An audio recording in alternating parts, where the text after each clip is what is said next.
Vamos a las cosas ya directamente, porque el nuevo gobierno lanzó una convocatoria, como ustedes saben, al diálogo social. Al mismo tiempo se está procesando la negociación colectiva que se viene y en poco nomás también se viene la discusión de la principal ley que tiene un gobierno, que es la ley de presupuesto. En este contexto, Pablo Mieres, líder del Partido Independiente, está asumiendo un rol que combina su experiencia como gobernante en el periodo anterior y también una mirada crítica sobre los planes de este gobierno desde la oposición. ¿El diálogo social es genuino o es simbólico? Bienvenido, Pablo, ¿Qué ¿cómo tal? estás? Un gusto. Encantado de estar con ustedes. A las órdenes. ¿Es genuino o es simbólico el A diálogo ver, social? ¿Por qué no no? creo que se trate de si es genuino o simbólico, sino que desde nuestro punto de vista tiene problemas metodológicos y problemas de contenidos. Empezando por los contenidos, nosotros entendemos que tuvimos 3 años discutiendo, analizando, trabajando y al final resolviendo el tema previsional, las jubilaciones. Por lo tanto, desde la perspectiva del Partido Independiente, abrir un diálogo con ese tema en la agenda no es de recibo. Si el gobierno, que participó además, el Frente Amplio, en las distintas instancias de discusión del tema jubilatorio, entiende que tiene que haber reformas, modificaciones, que mande los proyectos de ley al Parlamento y se discutirán en el Parlamento. Sí estamos dispuestos a un diálogo sobre temas que son urgentes y que todos los partidos dijimos que eran urgentes en la campaña electoral del año pasado. Por ejemplo, la pobreza infantil, que yo creo que deberíamos ya tener arriba de la mesa medidas concretas con respecto a la pobreza infantil. Y acá viene la crítica metodológica, que tiene dos razones. Una, la que se ha dicho de manera bastante abundante sobre la proporcionalidad de la representación entre partidos políticos y organizaciones sociales. Yo creo que efectivamente esa es una crítica pertinente. Explícame ese punto. ¿Sabes que no termino de entenderlo? Claro, los partidos políticos, tenemos cada partido un representante, excepto el Frente Amplio que tiene 3, y por otro lado hay 8 representantes de las organizaciones sociales, donde puede haber organizaciones sociales de mayor dimensión, de mayor representatividad, como el PIT-CNT, que tendría 2, pero otras que son de escasa representatividad y que de alguna manera ponen en una situación de igualdad en la representación a un partido, no voy a tomar el Partido Independiente, digamos al Partido Nacional o al Partido Colorado, con un representante y en igualdad de representatividad. ¿Y cuál sería el problema, Pablo? Si esto no se vota nada y No, eso no, se bueno, define en el Parlamento. Pero es simplemente decir, Los partidos vas a entrar a un diálogo. no sienten que pueden tener la misma que una ONG o que un movimiento social no puede tener la misma legitimidad que un partido político. Yo creo que le erraron lejos, pero lejos, porque pensar que es razonable. Cuando nosotros tuvimos la convocatoria justamente al tema previsional, el PIT-CNT estaba sentado en la mesa de negociación, pero el Frente Amplio tenía 3. Y la Cámaras Empresariales 1 y el Movimiento de Jubilados 1, y después estaban los demás partidos y el gobierno. Entonces, esa era una estructura razonable donde había representación social, pero no en una situación donde hay 8 de organizaciones sociales, 8 de todos los partidos políticos, de los cuales 3 son del oficialismo, que a su vez está representado en el gobierno. Entonces, esa es una crítica, pero la que para mí es más pertinente es la de la demora. Es decir, esto es un diálogo que empezó la semana pasada sin la participación de los 3 partidos de la coalición y que no vamos a participar, pero con un cronograma de 1 año, donde visitas a todo el país, escuchar a la ciudadanía. Escuchamos a la ciudadanía, bárbaro, todo fenómeno, pero hay que gobernar.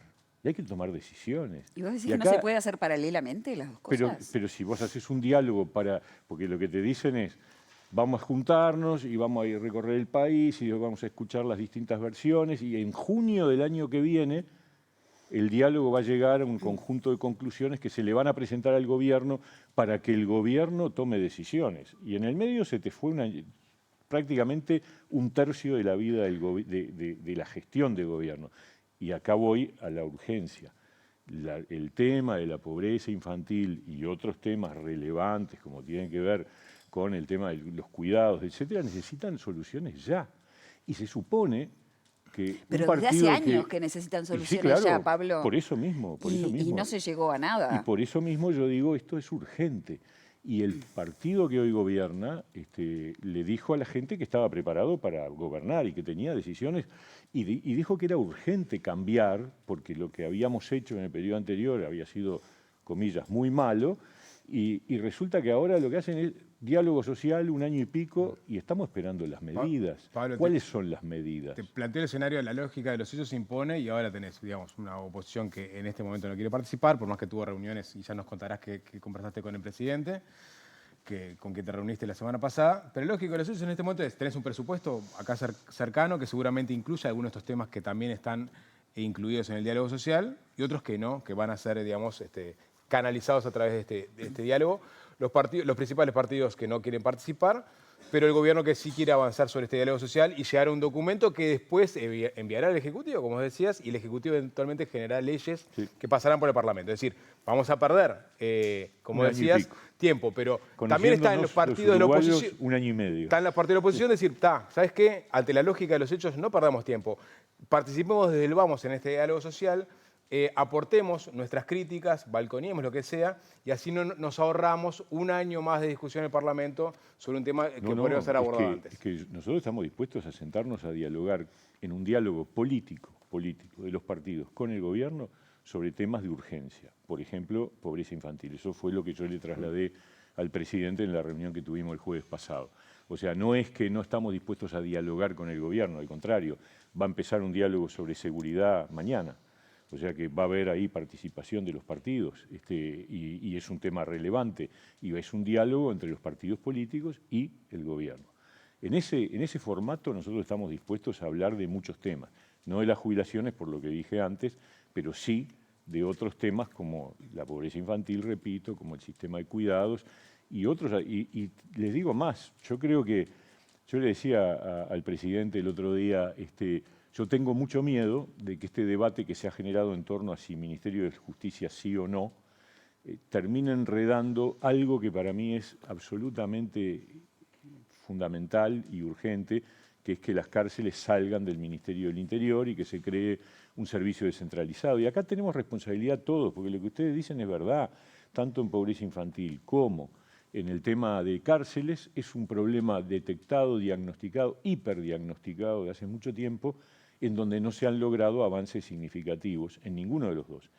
Y acá yo me acuerdo que en el diálogo por seguridad, el anterior, el que se hizo en el 2015, que fue promovido por quien habla, yo estaba en el Senado y convocado por Tabaré Vázquez, tuvimos largas sesiones en Torre Ejecutiva. Una de las cosas que fue coincidente y que fue consenso es que las cárceles tenían que salir del Ministerio del Interior. Hace 10 años ya. Y hace 10 años Claro. de eso. Entonces, de una vez por todas, yo decía a Orsi, es simplemente convertirlo en un servicio descentralizado, independientemente de si el ¿Y por Ministerio de qué crees Justicia va a que no? estar o no. Bueno, ¿Por qué no lo hicieron teniéndote a vos como promotor dentro del Bueno, gobierno de yo esa que sé, hay idea? ¿qué crees son que 10 puede haber años? pasado? No sabemos, pero que fue consensual, te puedo asegurar que fue consensual. Eso, yo participé de aquel diálogo sobre seguridad. Pero son ejemplos de cosas que están urgidas y que no pueden entrar en otro diálogo más, para 1 año más, para después ver qué hacemos. No, la gente te vota para que gobiernes, para que tomes decisiones. Y ahí sí, yo quiero señalar una diferencia, ya por lo menos una diferencia a favor del gobierno que yo integré. Nosotros agarramos el gobierno y a los 10 días teníamos una pandemia y tomamos 1000 decisiones para enfrentar la pandemia y creo que lo hicimos bien, muy bien. Pero además en paralelo presentamos una ley de urgencia con 200 artículos donde se cambiaban cosas de 10 o 12 temas distintos de la vida del país. Y este gobierno estamos esperando. Convocar a un diálogo social no es gobernar. Gobernar es tomar decisiones y asumir las decisiones. Tomar decisiones Ahora, pero como si la de ayer, anteayer, que me parece muy mala, pero tomar una decisión, el tema de Arasatí. A mí me parece que es un error grave. Ahora nos metemos, pero profundo. es verdad que... Pero, bueno, por lo menos dicen, bueno, decidimos hacer esto. Es una decisión. Lo dijo Hugo Bay, creo que lo dijo también el secretario Sánchez, que tanto el Partido Nacional como el Partido Independiente ya habían teníamos designado los nombres, sí. interlocutores, ¿no? En el caso del Partido Independiente, Martín Chiorelo.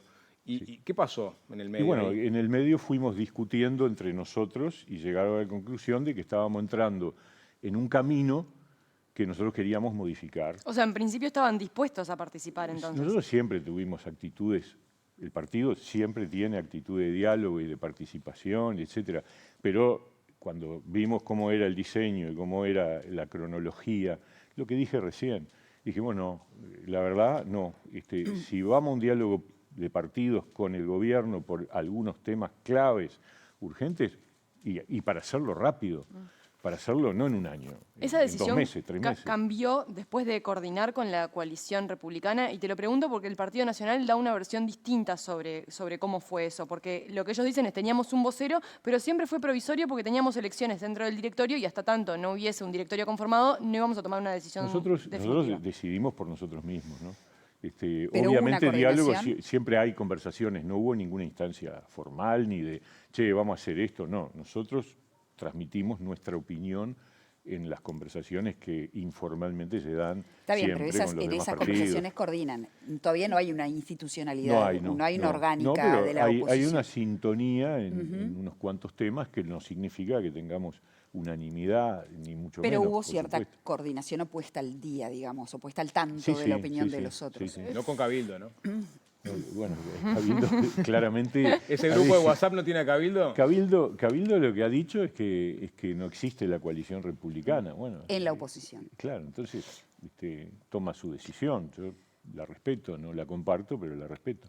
¿No es un lugar que le está disputando de alguna forma al Partido Independiente, que siempre tuvo esa característica? Bueno, decido por mí, independientemente de, desde el punto de vista ideológico, con quién pueda estar más alineado. No, la verdad ¿Cabildo que- Abierto no lo está haciendo ahora? No, me parece que las diferencias que tenemos con Cabildo, que son históricas y de diversa índole, hacen que, bueno, que en realidad el discurso que hace Cabildo Abierto es un discurso distinto. No, totalmente en cuanto a, distinto. está claro en cuanto a lo que son como partido, pero me refiero, ¿no disputan el logo de independientes ahora ellos? ¿Que La no verdad, pertenecen ni al hay oficialismo que- ni a la oposición? ¿Sabés qué, Gabriela? Preguntale a ellos. Yo ni sé qué están haciendo. Es un problema de ellos que yo prefiero no No, opinar, pero tiene que no ver con opinar. el alineamiento, digamos, del Partido Independiente de alguna forma con lo que es la actual oposición, ¿no? Con El Partido Independiente está en la oposición, esto es claro, está en una oposición con diálogo, tenemos un diálogo que hay que mantener siempre, pero vamos a decir las cosas como son. Yo creo que, por ejemplo, lo que se decidió sobre el tema del agua es un grave error. Y no es, a ver, es técnicamente un grave error, técnicamente, porque es tan sencillo como decir, vos tenés un problema de abastecimiento de agua porque estás centrado en una sola cuenca. Y por lo tanto es cantado que tenés que salir a buscar abastecerte de otra fuente de agua. Y por eso surgió lo de Arasatí. No fue un capricho, fue simplemente decir, bueno, tenemos el Río de la Plata, vos podés discutir si es Arasatí o si es un poco más al oeste, pero lo que no podés discutir es que si vos querés resolver el problema del agua en la zona metropolitana, no podés meterle más tomas de agua al mismo curso de agua, para decirlo de que la gente lo entienda. Porque va a haber cada vez menos agua y cada vez va a haber más problemas de abastecimiento. Entonces, lo que hace el gobierno es decir no a Arasatí, no cambia el lugar de la toma, sino que deja el proyecto de lado y se mete en una multiplicación de obras por el lado de la misma cuenca del río Santa Lucía. Y eso tarde o temprano va a generar un problema los con un estudios- costo similar y con un costo ambiental, porque acá se ha hablado muy poco de esto, pero Casupa, de la que tanto habla el Frente Amplio, genera un impacto ambiental enorme. Y no lo digo yo, lo dijo el diputado Valdomir en un video que anda circulando en las redes sociales. Pero en este caso capaz que hay que hacerle caso a la academia, ¿no? Y la academia, mira, la academia, los técnicos, absolutamente los técnicos, los que saben de estos temas, los que saben que la única solución es que haya una modificación de las fuentes de obtención del agua. Hablas de Ahí una- tenés el Río de la Plata, que es gigantesco. Ahí la gente se pierde, ¿no? No Porque está viene el tan gobierno bien, tan ahora y claro. dice, no, tengo una sedilla de estudios técnicos que avalan mi posición. Incluyen a CEINCO, que tenía su director técnico, era el director técnico de Proyecto de Neptuno, que a su vez no ha dicho que sea tan así como dice el gobierno, pero no importa. O sea, el gobierno en este No, momento... para. Perdón, De eso pero- te puedo asegurar, porque lo conozco personalmente, que siempre creyó que el camino era Sí. Arasatí. Eso es otro Eso es punto. así, Sí. absoluta. Y es el tipo que más sabe de Vos decís aguas Francisco en el Gross. Uruguay. Sí, claro. Sí. Sí. A ver, estoy totalmente convencido porque hemos tenido diálogos y independientemente de que él hable o no hable, porque tendrá sus definiciones, pero te puedo asegurar que técnicamente esto es un grave error. Sí, él lo ha fundamentado y también. lo tengo que decir porque esto no es un problema de quién gana y quién pierde, si la coalición y el proyecto anterior. Lo quiero sacar de ese nivel, porque no me interesa decir, lo que pasa es que lo sacan porque fue el periodo anterior. No, pero a escuchaste mí el lo que último me importa argumento, es una Pablo, solución. el informe del BID para protocolizar acciones en caso de sequía, que es lo que ahora el gobierno está presentando, diciendo que ante una sequía y con Casupá o con Arasatí, con Casupá se paliaba de mejor manera la sequía que con Yo Arasatí. no conozco ese informe, me llama la atención, sale muy caro construir Casupá, caro ambientalmente también, porque destruye monte nativo de manera bastante amplia, mucho más que otras opciones, y eso espero que los ambientalistas que tanto hablaron del problema de Arasatí también lo hagan en el caso de Casupá, que por otra parte el gobierno dice Casupá vamos a ver cuándo, ¿no? Porque yo lo escuché a Ferreri ayer, y de Casupá habló de una eventualidad dentro de un tiempo. Bueno, no, hay que está iniciar... dentro del... o sea, Sí, la está en idea el plan, es... Claro. pero hay que hacer el llamado Dentro a del quinquenio, licitación. Vamos a ver, sí, vamos a ver. Quieren tenerla hecha pero va a dentro del salir quinquenio. carísimo, ¿eh? No Sí. lo digo yo, lo dice el diputado Valdomir, lo tengo Pero sale registrado. un 1/3% menos No, si esta le metés renegociación del Casupá van a contrato. salir lo mismo. Bueno, lo Ayer que dijo Ferreri el decía que salían ministro, no sé. 360 millones el paquete de este contrato alternativo a Neptuno, Sí, más más Casupá. Casupá, que es otro tanto. Y entonces estás más o menos en el precio o más que lo que hubiera salido Arasatí. Ferreri dice Pero capaz que un poco menos. la discusión es el tema de cuál es la solución de fondo. Y no hay duda. Si vos decís, che, el Santa Lucía tiene capacidad ilimitada y le seguís metiendo tomas y represas y tenés enfrente el Río de la Plata, que tiene enorme cantidad de agua, que obviamente con el control de salinidad, no hay duda que la opción mejor era diversificar las fuentes de toma de agua. Por eso no entiendo de la decisión y ojalá lo revisen, ojalá tuvieran la capacidad de decir, bueno, vamos para atrás, porque vamos a revisar. No, parece muy seguro el gobierno Y en bueno, su decisión. y se van a equivocar, pero lo vamos a ver dentro de 5 años más o menos. Pablo, me interesa preguntarte por esta decisión que tomaron anoche de respaldar a Daniel Radío después de la propuesta que le da el gobierno de integrarlo al directorio del INISA. Todavía no se oficializó, pero se supone que va a suceder en las próximas horas. Me interesa saber cómo va a trabajar Radío. ¿Va a trabajar, en principio, a título personal, pero va a coordinar con el Partido Independiente o va a ser oficialista? No, a ver, el gobierno sabe que cuando le está ofreciendo el cargo a Daniel Radío, le está ofreciendo a una persona que es del Partido Independiente y que va a seguir siendo del Partido Independiente. Él acepta a título personal porque así fue el planteo. El planteo no fue al Partido Independiente. Si bien fue trasladado por la vía de trasladar la idea a nosotros, pero para que se lo comunicáramos a él, la decisión es de él.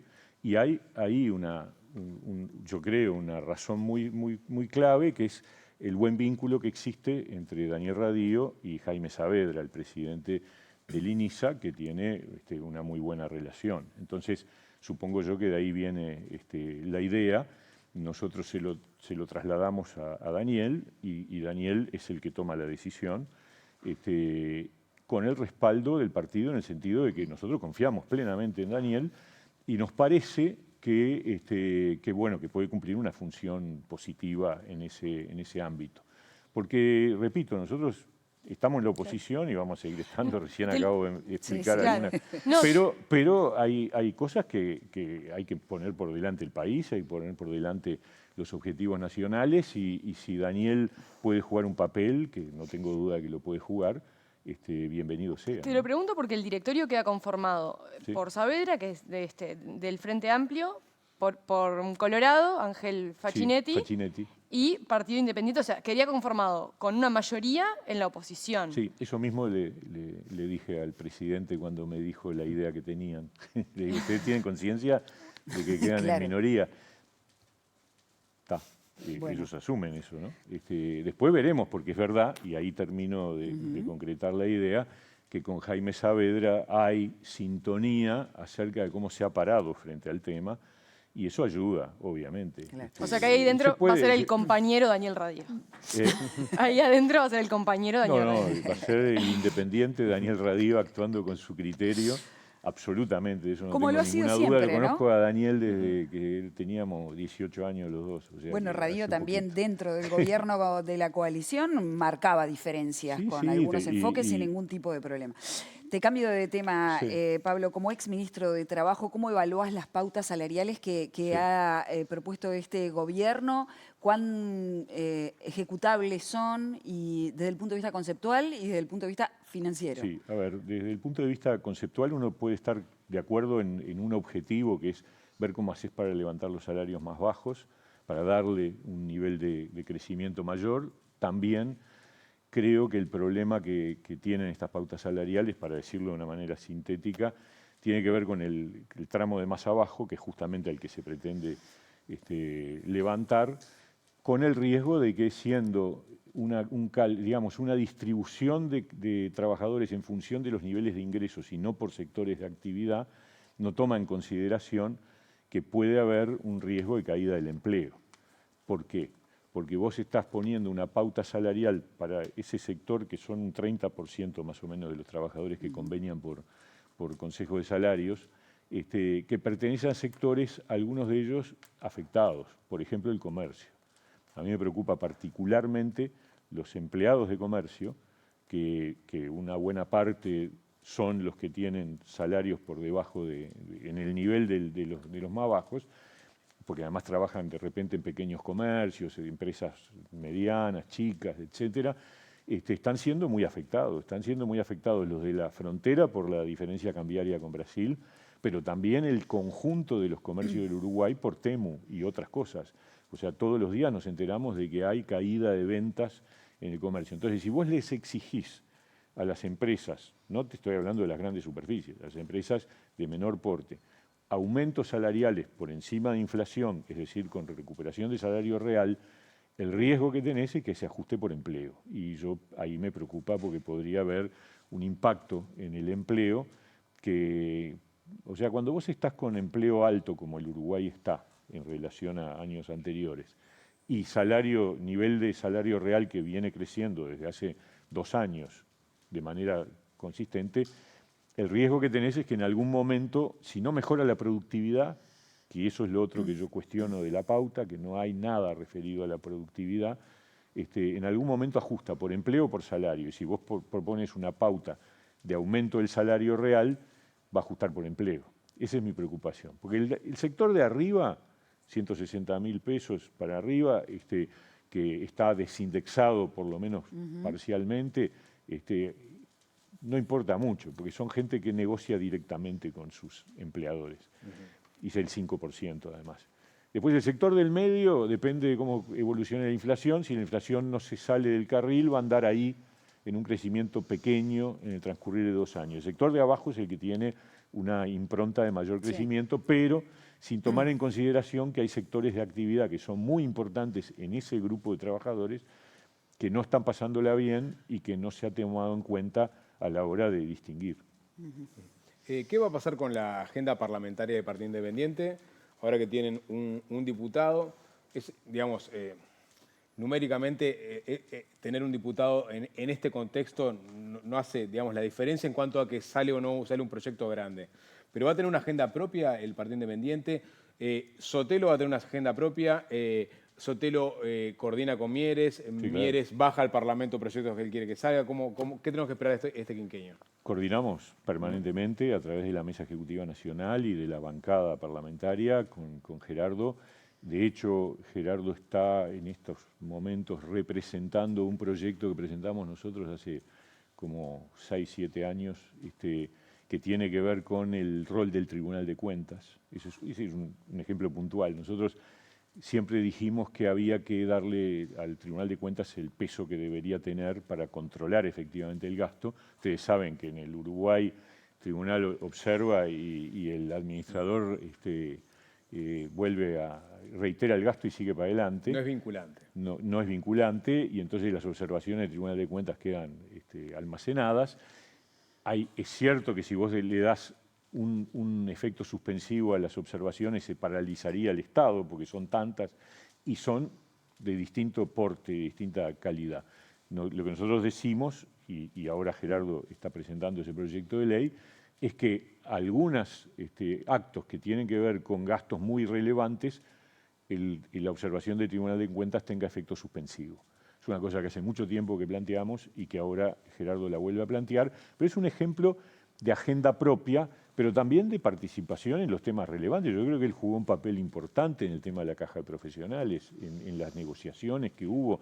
Acá no hay un tema cuantitativo, sino más cualitativo, por el hecho de que el Partido Independiente tiene un papel bastante especial dentro del sistema político y porque Gerardo es una figura de perfil alto y bien fundamentado. Entonces, para nosotros, obviamente, ahí está la representación del partido, la coordinación funciona de manera totalmente fluida y ciertamente aspiramos a tener un aporte a la legislación de este periodo lo más relevante posible, ¿no? ¿Y ahí coordinan con la coalición o tienen una impronta independiente, como dice el nombre? Se trabaja, pero no hay ninguna instancia formal. Sí hay reuniones todo el tiempo. ¿Y se está pensando en alguna instancia formal, Pablo? Yo creo que en algún momento tendría que haber alguna instancia, pero por ahora, por ahora la coordinación parlamentaria funciona entre los tres partidos que están dispuestos a asumir que la coalición existe, que son el Partido Colorado, el Partido Nacional, el Partido Independiente, y creo que eso es parte de la vida política del país y sobre todo en una Cámara donde estamos nosotros que el Frente no tiene mayoría y por lo tanto lleva a que haya siempre que buscar el acuerdo de cada uno de los legisladores y si me pongo más fino, en la Asamblea General es perfectamente empatada si tú pones de un lado al partido de gobierno y del otro lado al resto. Es exactamente igual, la diferencia es uno. Pablo, Ahí- en algún momento, perdón, Caro, No. en algún momento se había hablado de que vos podrías ser ese coordinador, el coordinador de los No, partidos de la oposición. sí, ¿Estarías pero- dispuesto? Nosotros hoy el partido no está planteado arriba de la mesa ninguna instancia de coordinación y eso fue planteado antes de las elecciones Sí. del 24, no está arriba de la mesa. No, con respecto a las propuestas del Partido Independiente, ¿hay alguna en la que estén más alineados con el Frente Amplio o en realidad eso de Independiente ya está bastante diluido porque son oficialmente y independientes- 100% A coalicionistas? ver, la independencia es un criterio de cómo uno toma la decisión y las decisiones las vamos a seguir tomando en función de nuestro propio leal saber y entender y eso lo hemos hecho siempre, nada más que es verdad que integramos un bloque. El mundo político del Uruguay desde el año 19 en adelante se ha dividido en dos y son dos coaliciones. Una coalición es el Frente Amplio, que tiene diferencias importantes, si no empezamos a mencionarlas, y la otra es el bloque de la coalición republicana, integrado Que por al Partido tres partidos. Independiente eso le ha jugado en contra, porque electoralmente Bueno. desde 2019 vota peor que en 2014 que había llegado, por ejemplo, al Senado, ¿no? O sea, estuviste en No, un pero- ministerio bien ponderado y aún así... Párate, vamos por partes. Primero, en el 19 nosotros votamos mal, sí, muy mal, pero no habíamos integrado la coalición todavía. No. En el 19, en octubre del 19, no habíamos integrado la Perfilaban ya. coalición. Estábamos en contra del gobierno del Frente, sí, porque además, la verdad, por algo perdieron. La sensación que nosotros teníamos de un gobierno agotado, de un ciclo agotado, de que el Frente Amplio había llegado a un punto en el que era necesario un cambio. Y nosotros estábamos del lado del cambio, pero no había coalición. La coalición se arma para la segunda vuelta del 19. O sea que explicar el resultado del 19 por ese punto, no.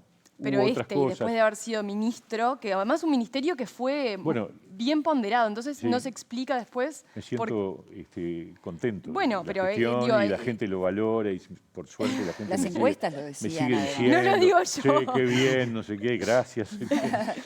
Pero no se a veces- tradujo en Y el resultado en electoral elecciones. fue mejor, bastante mejor que el del 2019, pero insatisfactorio totalmente. Y bueno, es una de las cosas que nos dolió, pero vamos a seguir trabajando, Pablo, porque te la tengo- vida es así, la política no es siempre grata. Como no te vemos desde que el Frente Amplio ganó las elecciones aquí, por lo menos, quería preguntarte, el Frente Amplio afirma que está recibiendo un Estado con dificultades financieras, que los números no eran los que se les presentó, y eso fue avalado también por economistas que no son del Frente Amplio, como de AEO y otros. ¿Tú qué opinas? ¿Qué pasó ahí? No, yo creo que siempre, vamos a decir las cosas como son, cada gobierno, cuando entrega el gobierno, hay situaciones que han quedado postergadas para el siguiente periodo y cada uno recibe una deuda pendiente que puede ser más alta de la que al principio parecía, porque en una campaña electoral siempre hay un deseo de quien está gobernando de mostrar las cosas de la mejor manera y quien está en la oposición mostrarla de la peor manera. Al final, lo que nosotros estamos viviendo es un país donde, vamos a decir las cosas como son, nosotros entregamos, y voy a hablar del área mía, ¿no? Entregamos el país con 110.000 puestos de trabajo más de los que había cuando lo recibimos en febrero del 20. Lo entregamos también con un nivel de salario real 2,5 puntos por encima promedio del que recibimos en el 2019. Y una pérdida también de lo de la pandemia, que eso no se recuperó. Pero claro, pero eso le se pasó perdió, lo perdieron los trabajadores. Entero, bueno, pero, porque sea colectivo no quiere decir que no haya existido. pero claro, el trabajador no recuperó esa pérdida. No, recuperó la pérdida, claro. Alcanzó los niveles de 2019, claro, pero siempre, lo que se perdió durante los 2 Gabriela, años de pandemia, Pablo, no. Pero no me hagas trampas con el No me hagas trampas vos. No, pero es que siempre que se cae el salario real, después no te pagan para atrás. Bueno, por eso, entonces Nunca, no se recupera lo pero perdido. con el Frente Amplio tampoco, ¿eh? No estoy diciendo Nunca eso, te estoy pagan diciendo para que atrás. tampoco... A nadie le pagan para atrás. Tampoco nos Lo que vas explican... haciendo es recuperando el poder adquisitivo.